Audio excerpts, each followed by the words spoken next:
Alors bonjour à tous et à toutes. Aujourd'hui, je voulais vous présenter un bel achat que je viens d'effectuer. C'est concernant des laserdiscs. Donc pour expliquer un peu la situation, donc il y a eu une faillite d'un magasin de jeux vidéo ici à Bruxelles qui vendait également des laserdiscs. Et donc il y a eu des enchères sur plusieurs lots, des jeux vidéo et notamment donc des laserdiscs. Et donc j'ai fait une enchère et je l'ai gagné. Et j'ai récolté pas mal de laserdiscs.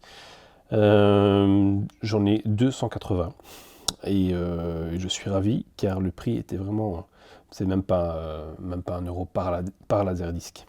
Donc ça c'était très intéressant et donc voilà, je vais vous faire une petite présentation de mes plus belles pièces et on commence avec Passager 57. Passager 57, c'est un de mes films préférés, hein, évidemment. C'est la cool attitude de Wesley Snipes dans le rôle de John Cutter face à Bruce Payne, grand méchant qui a pas traumatisé mon enfance, mais qui est vraiment dans un rôle parfait de méchant, qui fout vraiment la trouille. Et donc voilà, le laserdisc, moi, j'ai jamais eu, hein. J'ai jamais eu la machine. J'ai déjà regardé si je pouvais en trouver d'occasion, mais c'est vraiment encore trop cher. Maintenant, je sais que c'est assez ennuyant de mettre les laserdiscs car il y a 2 couches, hein, donc vous regardez le film et après 1 heure il faut arrêter la machine, retourner le disque et donc c'est assez contraignant. Mais voilà, moi j'aime beaucoup l'objet. C'est l'objet d'avoir la cover du film que j'aime en grand, comme un poster en fait. Et donc voilà, je vais garder quelques pièces, je vais revendre les autres. Mais voilà, donc Passage à 57, c'est un grand film des années 80. Non, je crois que c'est non, plutôt 92, pardon. 92, début des années 90. Et voilà, donc ça c'est pour Passager 57. Ensuite, un autre film de mon enfance que j'adore, c'est Beethoven. Beethoven 1, le premier du nom, avec ce super visuel. Le chien Saint-Bernard qui sort de table, qui a piqué la cuisse de poulet. Voilà, la famille est réunie. Donc il y a des versions anglaises et françaises parmi les laserdiscs. Donc pour moi, ça n'a aucune importance comme je n'ai pas la machine. C'est plus pour l'objet. Donc voilà à quoi ça ressemble un laserdisc. Donc c'est le format vinyle, hein, pour ceux qui ne connaissent pas. Et voilà, donc il y a des laserdiscs avec des petites décorations au centre. Ici c'est très simple, tu as juste le titre. Et donc tu as 2 couches, hein, numéro 1 et numéro 2. Et donc voilà, après 1 heure, il faut retourner le disque et voilà, je pense que c'est quand même assez ennuyant. Maintenant, là, niveau des qualités, je crois que c'est une qualité DVD+, je dirais. Donc bon, on ne perd pas au change, on a maintenant la révolution 4K. Donc voilà, je pense que le laserdisc, ça reste pour les collectionneurs. Donc voilà pour Beethoven 1. Il y avait également Beethoven 2, la suite qui est tout aussi géniale, avec la famille Newton, toujours réunie. Et maintenant, il y a Missy, la copine du Saint-Bernard de Beethoven. Donc ici, c'est un laserdisc français. Donc à l'époque, je crois que les laserdiscs valaient quand même 2000 francs belges. Donc ça équivaut à 50 euros, hein, quand même pour un laserdisc. C'est quand même assez cher. J'ai également un petit film de Steven Seagal, Out for Justice. Donc ça fait vraiment plaisir d'avoir cette grosse pochette de Steven Seagal en justicier. Ça c'était quand même top. La belle époque des années 90. On a une comédie avec notre ami Leslie Nielsen, sacré Frank Drebin. Alors le format permet de voir que les montages sont quand même très minimalistes, hein. Le détourage, pas d'ombrage, enfin, c'est quand même du montage des années 90 assez rudimentaire. Le détourage des cheveux est assez cata. Je travaille un peu dans le domaine, je suis designer à la base, donc je fais des montages toute la journée et c'est quand même assez nul. Mais bon voilà, le film en lui-même est quand même excellent. pour les aventures de Frank Drebin. On a My Girl. My Girl, superbe film sur les prémices de l'adolescence, des années 90 également, avec Anna Chlumsky et notre ami Kevin McAllister, Macaulay Culkin. Donc voilà, ici un super film, très très très sympa. My Girl. Incontournable, on a également Face Off, Volte-Face, de notre ami John Woo, avec Nicolas Cage et John Travolta. Alors, les Laserdiscs, voilà, ici, c'est en 2 parties. Donc voilà, on a également à l'intérieur des photos avec les chapitres. Et voilà, et ici, vous voyez qu'il y a 3 faces. Donc il y a 2 disques, avec un avec la face 1 et 2, et un avec la face 3 et 4. Donc voilà, si tu as des films, tu dois changer 2 fois le disque. Non, c'est pas possible, quoi. Voilà, donc les petites photos ici du tournage, enfin du film carrément. Ça donne encore un ensemble encore plus sympa pour les collectionneurs. Et le verso. Face Off, Volte-Face. Grand film d'action des années 90. Alors, on a également Scream. Scream, grand film d'horreur des années 90 également. De Wes Craven. Ici, j'ai donc les 2 versions. J'ai une version ici pâle francophone. L'affiche classique, hein, on la connaît tous. Scream 1. Et alors, j'ai la version NTSC américaine. Voilà, avec un visuel différent, où on voit les acteurs. Ils mettent en avant Drew Barrymore, alors qu'elle apparaît 5 minutes. C'est vraiment commercialement parlant, efficace. Et le verso, hein, qui est assez différent. Voilà. Comme ça, on a les 2 versions. Une version américaine. On voit Wes Craven. Les acteurs en action. Et alors la version francophone, version pâle du film. Voilà pour Scream 1. Oh, Laserdisc. Autre grand film d'action, c'est Conner. Avec toujours Nicolas Cage, avec son mulet. Il a copié Jean-Claude de Chasse à l'homme, on dirait. Ça, c'est aussi un grand film d'action. Avec une superbe affiche. Quand même, je me souviens bien quand j'étais gosse, quand j'étais adolescent plutôt, de voir ça, cette affiche, ça donnait vraiment envie de voir le film d'action qui est pétaradant, quoi. Voilà, pour Conner. Avec John Malkovich, Cyrus le virus, grosse salopard. Voilà, pour Conner. Grande comédie, buddy movie avec Nick Nolte et Eddie Murphy, 48 heures. J'adore ce film, j'adore aussi la suite, hein, 48 heures de plus. Vraiment énergique, rigolo, super fun avec des méchants bien badass. Ici, c'est le premier, 48 heures.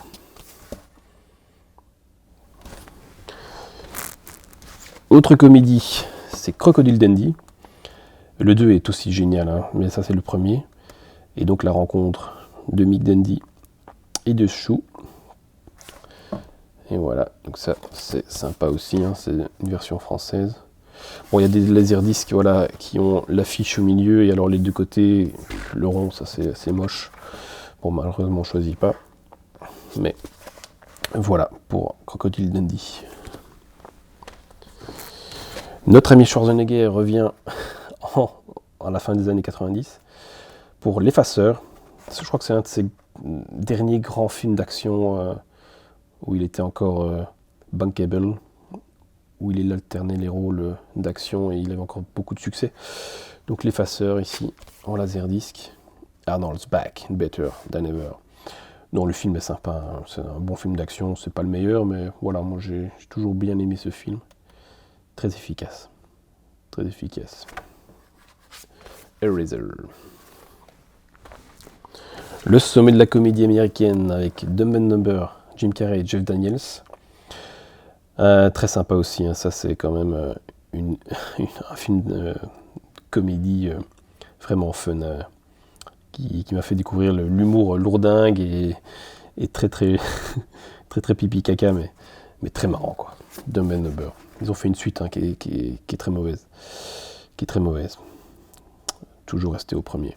Voilà, donc on voit le prix ici, le prix belge, c'était 1995, donc ça fait voilà, l'équivalent de 50 € actuellement. Donc pour un film, il fallait quand même débourser pas mal d'argent. Mais voilà, pour Dumb and Dumber, superbe cover. Alors ici, on a un film d'horreur fin années 90, Wishmaster. Moi, j'ai toujours bien aimé ce film, hein. Il y a des défauts, mais il est très généreux en gore. Et tu vois que c'est pour les amoureux du genre, quoi. Avec le djinn qui exauce vos souhaits. Voilà pour Wishmaster, avec Robert Englund qui joue Freddy. Super cover aussi. Ici, un de mes films préférés, c'est Le Fugitif, avec Harrison Ford. Bon, la pochette est un peu défoncée, mais c'est quand même de bonne qualité. Harrison Ford et Le Fugitif. Grand film d'espionnage, plutôt de suspense, avec une tension qui ne relâche jamais, avec Tommy Lee Jones, qui ne va pas lâcher Richard Kimball. Il y a une série également de Fugitifs qui est sortie dans les années 2000, que j'adore, hein, qui est avec Tim Daly. Malheureusement, elle n'est pas disponible en DVD ni en Blu-ray. Elle est complètement effacée, cette série, alors que je la trouve géniale, si vous avez l'occasion de la découvrir. Alors, un autre film, ici, Les Nerfs à vif, donc réalisé par Martin Scorsese. Très bon film, hein, également, avec De Niro, Nick Nolte, Jessica Lange. Et la jeune Juliette Lewis, qui a une scène un peu dérangeante avec notre ami De Niro, car elle est très jeune, mais bon, c'est un bon suspense également, hein, avec une mise en scène assez originale, hein, un peu sous LSD, j'ai envie de dire. Donc c'est assez surprenant, mais bon, ça reste efficace. Un très grand film de Martin Scorsese, Les Nerfs à vif. Autre film ici dans le genre suspense, adapté du roman de Stephen King, Misery. Très grand film également, avec James Caan et Kathy Bates dans le rôle d'une tarée, d'une infirmière obsédée par son auteur préféré de romans, et qui va lui faire vivre un calvaire. Ça commence assez bien et ça finit assez mal. Voilà pour Misery. Très grand film. Alors ici on a Léon. Léon, alors ça c'est un film que je n'ai pas beaucoup aimé. C'est un film que j'ai vu plusieurs fois, mais à chaque fois, non, moi ça passe pas du tout. J'ai vraiment un problème avec ce film, notamment la relation entre Jean Reno et Nathalie Portman, parce qu'il y a une version longue, et moi je trouve ça très dérangeant. Et ce film, moi je le trouve pas génial, quoi. Je sais pas, j'ai pas du tout d'accroche particulière. Je trouve la mise en scène assez anecdotique. Le méchant, ouais, il y a une petite scène sympa où il lève la tête au ciel, enfin soit. Voilà, je comprends pas trop la hype sur ce film, même si voilà, il y a des qualités, mais c'est pas du tout le film qui me marque et qui me restera. Voilà pour Léon, de Luc Besson donc. Alors j'ai deux films de John Woo qui sont pas du tout connus, hein, qui s'appellent ici Just Heroes et un autre qui s'appelle Heroes Shed No Tears. Donc je pense que c'est des films qui sont assez recherchés, mais moi je les connais pas du tout. Donc c'était avant sa carrière en Amérique. Et voilà, donc je pense que c'est des bonnes fusillades, ça pète dans tous les sens, mais voilà, je les connais pas plus que ça. Mais ça donne envie en tout cas de les découvrir en DVD ou en autre format. Voilà pour les deux John Woo. On a Alien Résurrection, une très belle cover aussi, hein. Ici avec Sigourney Weaver, c'est le 4e opus de la saga. Et ouais, je l'aime bien aussi celui-là, il a des bonnes idées, hein. Ça vaut pas le 1, mais quand même, c'est une belle suite. Alien, la résurrection. On a grand film des années 90, Usual Suspects, thriller de l'année, dit-il ici, avec ouais, cette affiche qui est vraiment connue, avec la scène de l'identification. Voilà. Pour Usual Suspects, pas grand chose à dire sur ce film, à voir. Et on finit avec Mission Impossible, le premier du nom, avec Tom Cruise. Ici aussi le format est en double avec une ouverture. On voit bien la scène emblématique du film où Tom a presque touché le sol. Et voilà pour Mission Impossible de Brian De Palma. Ils ont complètement évolué dans la saga. Hein. Quand on voit les derniers, c'est assez autre chose. Ça devient vraiment James Bond entre mix avec Fast and Furious. Enfin, ça devient la surenchère de la meilleure scène d'action du monde. Mais bon, c'est divertissant, quoi. Voilà pour mes achats de Laserdisc. Je reviens très vite pour des nouveaux achats Blu-ray, DVD 4K. Mais voilà, je voulais vous faire partager ces petites folies hein, que j'ai fait avec pas mal de Laserdisc. Et j'adore l'objet. Et je voulais vous en faire profiter. J'espère que ça vous a plu. Et je vous souhaite une excellente journée. Et je vous dis à très bientôt.